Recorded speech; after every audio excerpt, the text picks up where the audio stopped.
அஸ்ஸலாமு அலைக்கும் வரஹ்மத்துல்லாஹி வபரகாத்துஹு.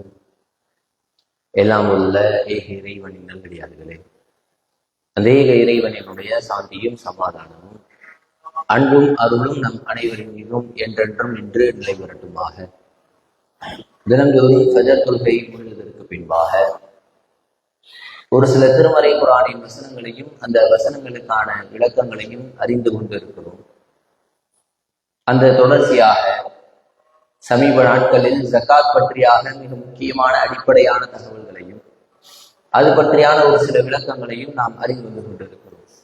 அதில் நேற்றைய தினம் நாம் எதை பற்றி பார்த்திருந்தோம் என்றால், தங்கத்திற்கான நிசாப் என்ன என்பதை பற்றி பார்த்திருந்தோம். இப்பொழுது பார்க்கக்கூடிய எல்லாமே நபிகள் நாயகம் ஸல்லல்லாஹு அலைஹி வஸல்லம் அவர்கள் சொன்ன அளவின் அடிப்படையில் தான் பார்க்கிறோம். அதனால ரசூலுல்லாஹ் காலத்துல இருந்த அளவு அப்படிங்கிறது வேறு, அன்றைக்கு அவர்கள் அளவிற்கு பயன்படுத்திய வார்த்தை அப்படிங்கிறது வேறு. இன்னைக்கு நம்ம கிராம் கணக்குல பயன்படுத்திக்கிட்டு இருக்கிறோம், கிராம் கிலோ என்று பயன்படுத்திக்கிட்டு இருக்கிறோம். ஆனால் அன்றைக்கு அவர்கள் பயன்படுத்தும் பொழுதுதான் திருகத்திற்கென்று தனியான ஒரு சில அளவுகோல் வைத்திருப்பார்கள், கிராம்களுக்கு அதாவது விளைச்சல் பொருட்களுக்கு தனியான ஒரு அளவுகோலை வைத்திருப்பார்கள். அதை நம்முடைய அளவிற்கு நாம திருப்பணும் அப்படின்னா அதற்கு ஒரு சில கணக்குகள் சம்பந்தமாகத்தான் வரும். ஆக வரக்கூடிய நாட்கள்லாம் எப்படி வரும்னா, இப்ப தங்கத்திற்கு நேற்று தினம் பார்த்துட்டோம், வெள்ளிக்காக இருக்கட்டும், விலை பொருட்களுக்காக இருக்கட்டும், எதற்காக இருந்தாலும் நபி அவர்களினுடைய காலத்துல என்ன நிசாபு, அதே தற்போதைய காலத்துல என்ன அளவு என்றுதான் நாம் பார்க்க இருக்கோம். இப்பொழுது இரண்டாவதாக வெள்ளிக்கான நிசாபை பற்றி நபி அவர்கள் சொல்கிறார்கள். வெள்ளியை பொறுத்த வரைக்கும் நபிகள் நாயகம் ஸல்லல்லாஹு அலைஹி வஸல்லம் அவர்கள் சொல்லும் பொழுது 5 ஊக்கியாக்களை அடையாத வரைக்கும் வெள்ளியிலிருந்து எதுவும் உங்களுக்கு சக்காத் கிடையாது. 5 ஊக்கிய அளவுக்கு நீங்க வெள்ளி வச்சிருந்தீங்கன்னா உங்களுக்கு சக்காத் அப்படின்னு நபி அவர்கள் சொல்லிவிட்டார்கள். இப்பொழுது 5 ஊக்கியாக்கள் என்றால் எவ்வளவு என்று பார்க்கிறோம். ஒரு ஊக்கியா என்பது 40 திர்ஹம்.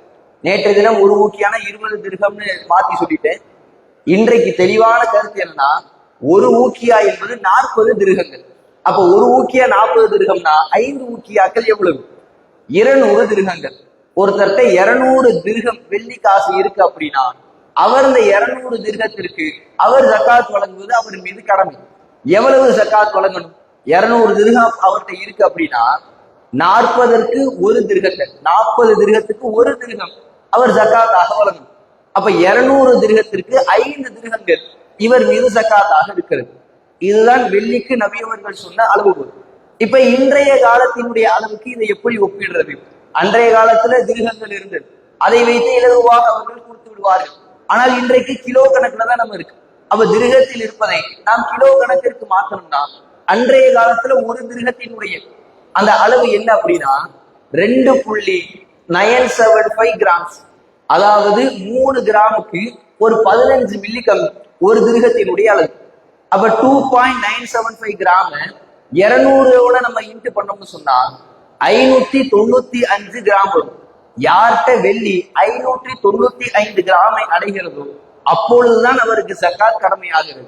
595 கிராம் வெள்ளியை நம்ம சம்பாதிச்சுட்டோம், சேர்த்து வச்சுட்டோம்னா அப்ப நம்ம அதுல இருந்து எடுத்து நம்ம ஜகாத்து கொடுக்கணும்.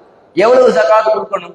5 திர்ஹத்தினுடைய அளவிற்கு நாம் ஜகாத்தை கொடுப்பது நம் மீது கடமையாக இருக்கிறது. இப்படி நாம் இலகுவாக புரிந்து கொள்ளலாம். பொதுவாகவே நம்ம பெர்சன்டேஜ் வச்சுக்கிட்டோம்னா ரொம்ப ஈஸியாயிடும். இப்ப 40ற்கு ஒரு திர்ஹம் நம்ம கொடுக்கணும்னு சொல்லி பார்த்தோம். அப்ப 40க்கு 1னா 100க்கு 2.5, 100%ற்கு 2.5% கொடுத்தோம்னா நம்மளால வெள்ளிக்கான ஜகாத்தை இலகுவாக கொடுக்க முடிந்துவிடும். இதுதான் வெள்ளிக்கான நிசாப். அதற்கு அடுத்தபடியாக நபி அவர்கள் விளை பொருளை குறித்து சொல்கிறார்கள். விளைச்சல் பொருட்கள் எதையெல்லாம் நீங்கள் அறுவடை செய்து விளைச்சல்களாக பெற்றுக் கொள்கிறீர்களோ அதை குறித்து நபி அவர்கள் சொல்கிறார்கள். இதை குறித்து மேலோட்டமா பார்த்துருவோம்.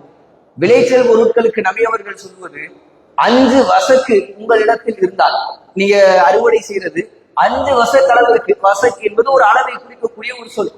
5 வசக்கு அளவிற்கு உங்களிடத்தில் அந்த தானியங்கள், நெற்பயிர்கள் அல்லது பேரித்தம்பளங்கள் எதை நீங்கள் அறுவடை செய்வதும் 5 வசக்கு அடையாத வரைக்கும் உங்களுக்கு ஜகாத் கடமை இல்லை என்று சொல்லிவிட்டார்கள்.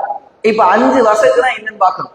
ஒரு வசக் அப்படிங்கிறது 60 சாவு என்று சொல்கிறார்கள்.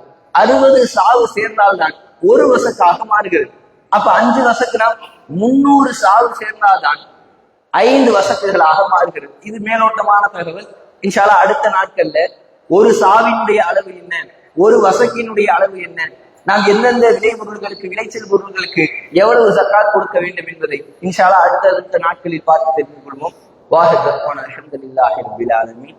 அஸ்ஸலாமு அலைக்கும் வரஹ்மத்துல்லாஹி வபரகாத்துஹு.